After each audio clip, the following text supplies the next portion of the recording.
How you are in the world matters. Overwhelm is inevitable and optional. It's time to listen up and make it optional for you. Hello and welcome to this week's episode of the Overwhelm is Optional podcast. So this week I'm going to talk to you about the heart and how the heart, my heart, has steered me through what was for me a really difficult launch. So not difficult as in anything terrible happened, just difficult as in there's so much to learn and I felt really overwhelmed. And for me, admitting to feeling really overwhelmed, I also realised there was a lot of shame, because then I started to judge myself. And I'm going to tell you about this because I want to make it really clear. I am not better than you or further ahead or anything. In terms of, yes, my specialism is using evidence-based psychology and Zen philosophy and all my experience of teaching and my experience of dealing with my own journey with overwhelm and burnout and recovery, and then setting up a business and how overwhelming that is, and continuing to hone the skills to live fully, really.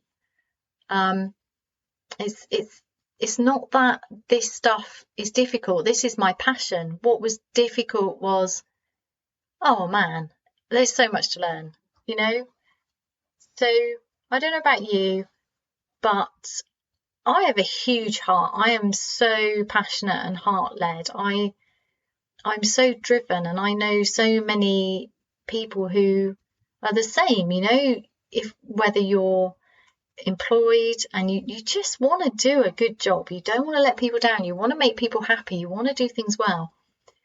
And then entrepreneurs who are so passionate and so dedicated, and then we just don't know how to be that person with these high standards and this huge amount of sensitivity and these big hearts without overworking. We sacrifice our health and sometimes our sanity in order to be that version of ourselves. And what happened to me in my August-September launch this year, if you've been following me, I was relaunching my signature program, Get Your Life Back. And my intention was to make the launch so good that anybody who even heard about it, without even taking part in it, without even registering for my live workshop, would receive something they needed, some form of transformation, that even hearing about it would make them hopeful and optimistic about an easier, more aligned way for them to live. And yeah, it means that everything I did was with that intention, and that's great, because I fully believe that's the way to live, is with this very intentional, purposeful action. But of course, wanting to do something well and wanting to reach many more people than I've ever reached before requires learning more about business and online entrepreneurship and how to use Facebook ads and Instagram and all of these things to reach people, because there are structures that are there that help, and I'm not an expert in them. I don't even want to be an expert in them.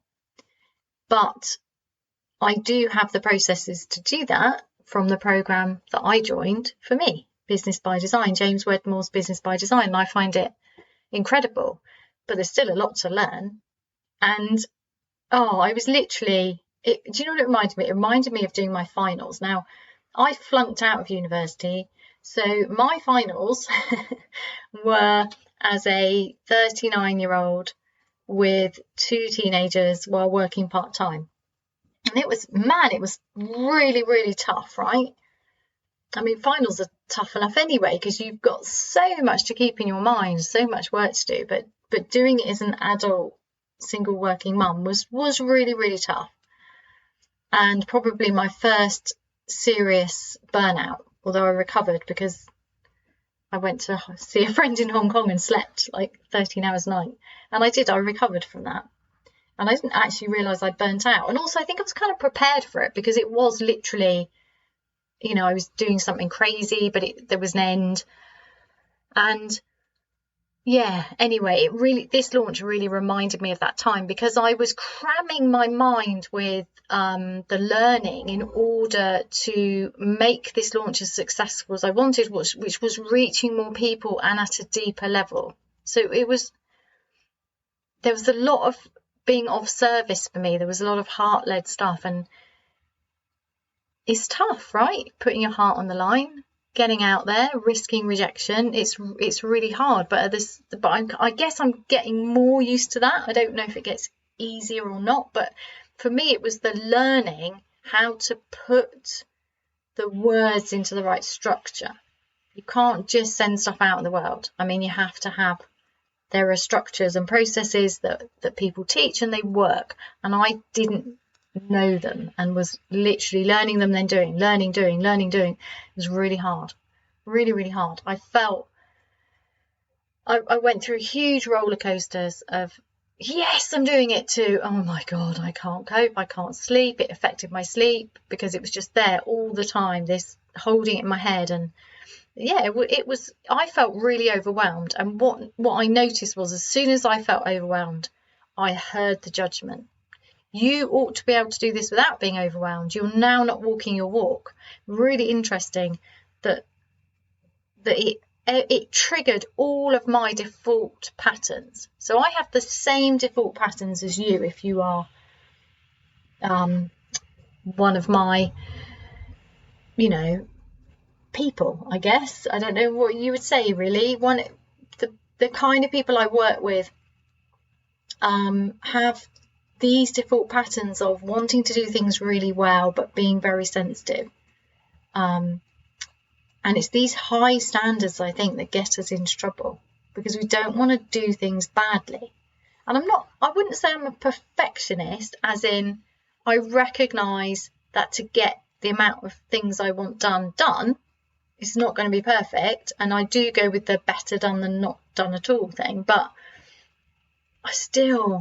I knew that it mattered how I showed up and what I did, but what I was doing felt so hard, because it was so much to learn in such a short space of time and so much to physically do, that then I felt knocked off I'm not now walking the walk. And then I got all the judgment.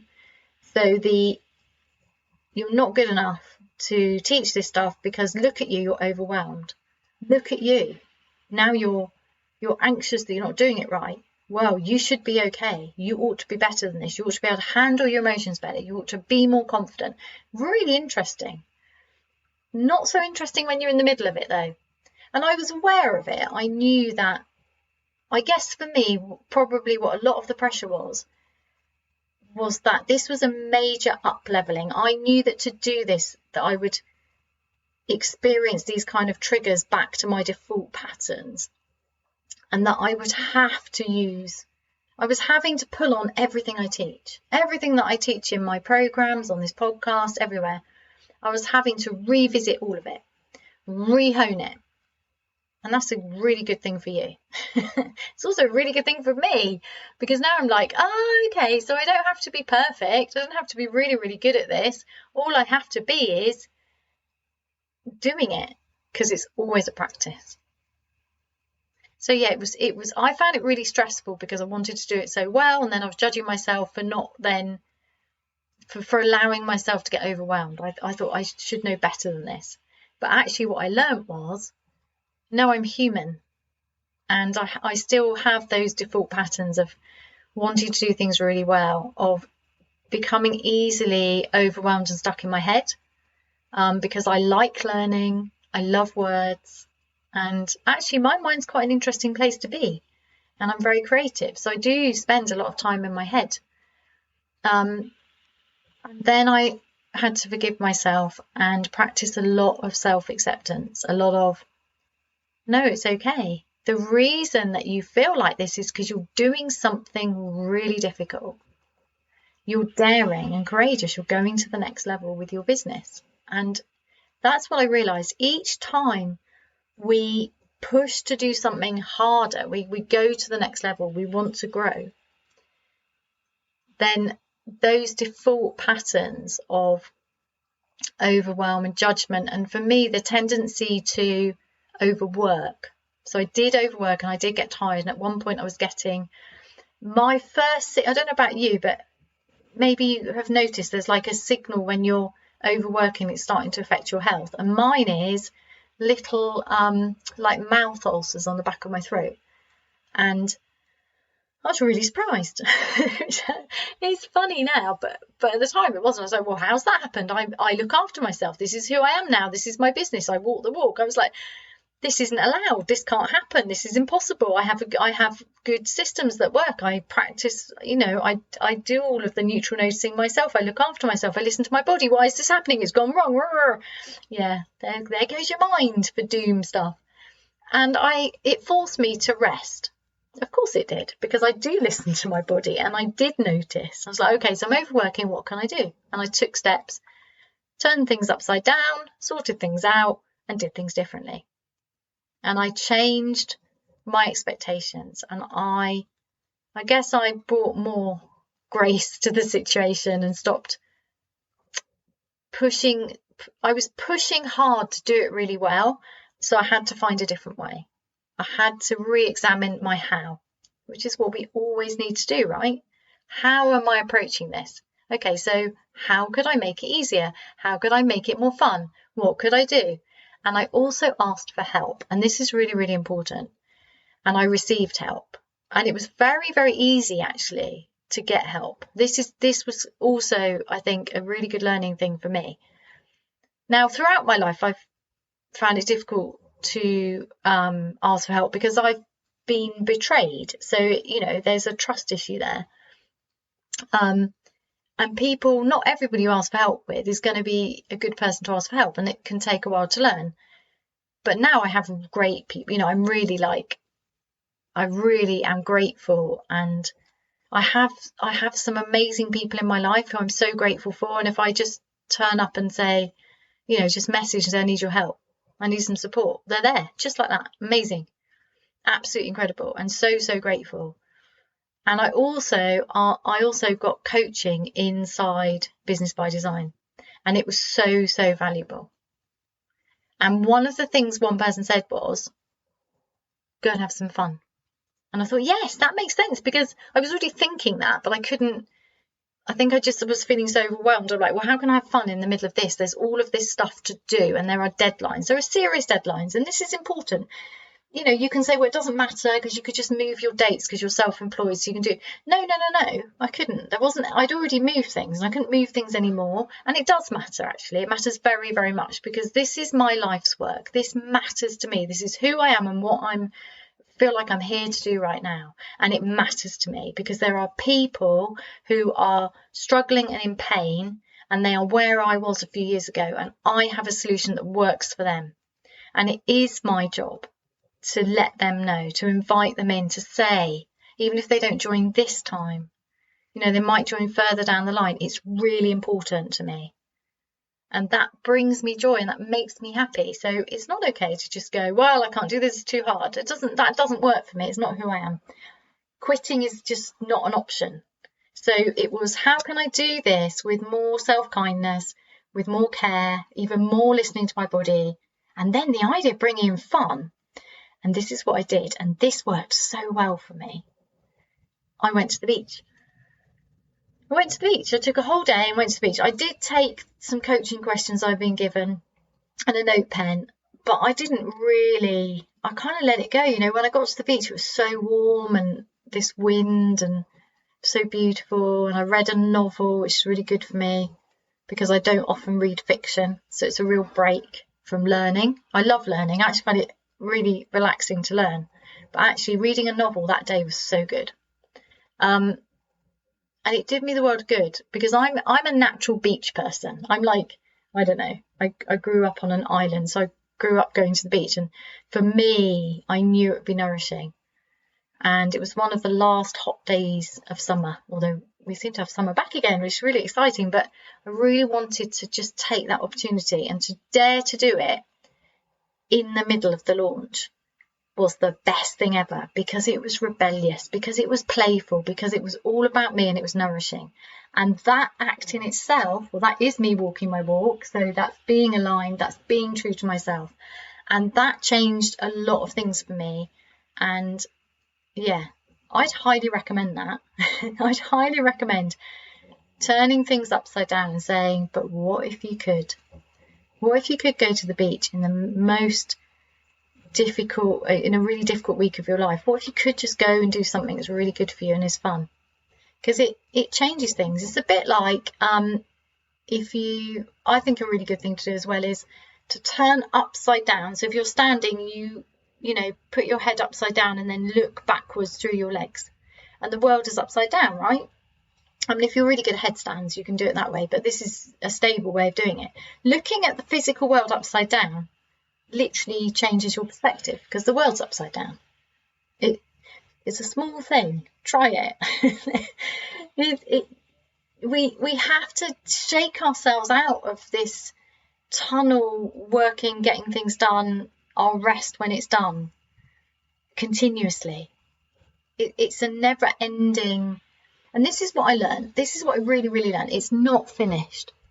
So I was thinking, well, this is great because I listen to my body every day. I'm following my heart. I'm building a life that works for me. And I just keep going. But actually, doing something really difficult meant it triggered all my default patterns of overworking, judging myself too harshly, pushing myself too much, and forgetting to have fun and getting to that tunnel vision. I just need to do this. And then I was postponing my health and happiness again. I was back in that default pattern. And actually, what I've learned is that's because that was an opportunity to hone these skills even further. And that's what I've done. And now as I'm post-launch and I'm in this lovely recovery period of, reviewing, and it's a great time of year to do it because it's autumn, which is a great time to slow down. The days are getting shorter and really consider what have I achieved, and just having it's harvest time. So this is a real harvest time in my business, gratitude.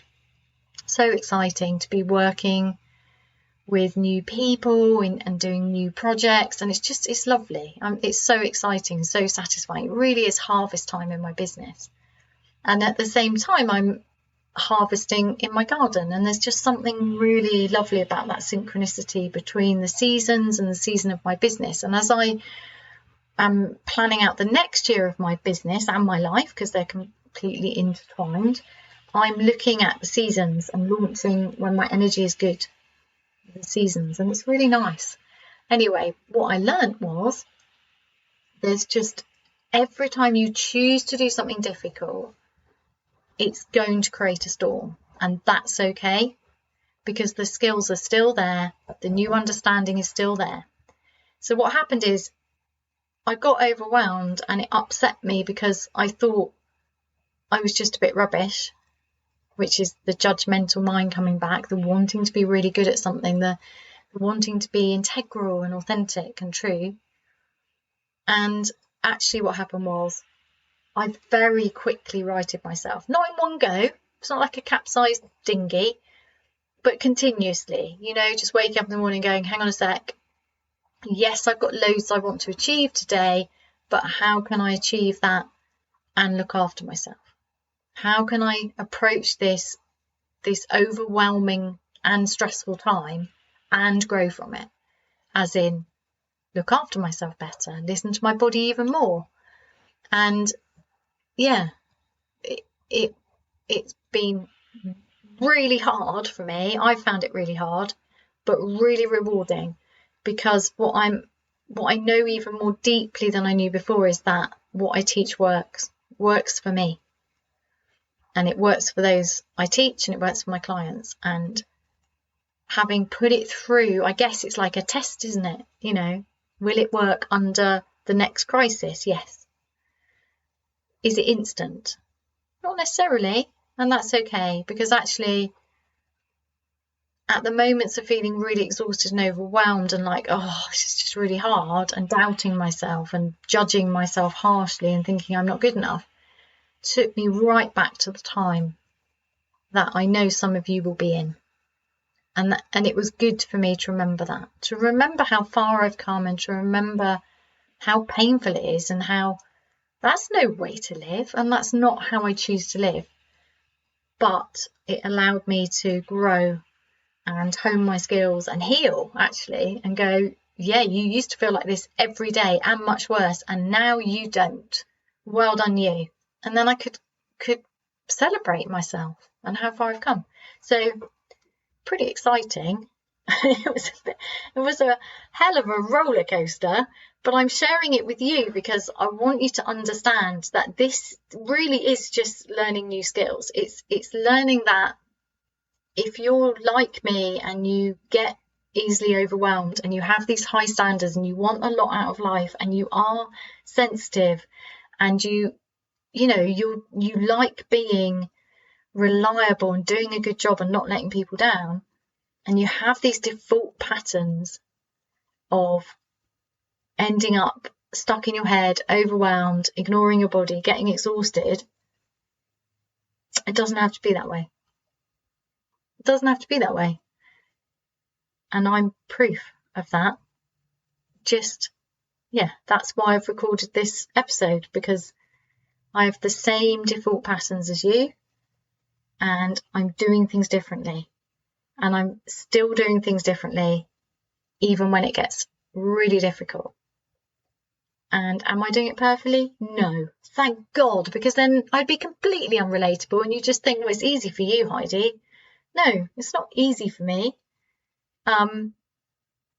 But it's joyful for me. I love it. I love that I've created this business, created all these tiny, huge, life-changing practices, this podcast, my program. Oh, it's a joy. It's a privilege. And thank you for listening and being here. And yeah, let's keep doing this. Let's keep supporting ourselves to be ourselves without judgment, with love.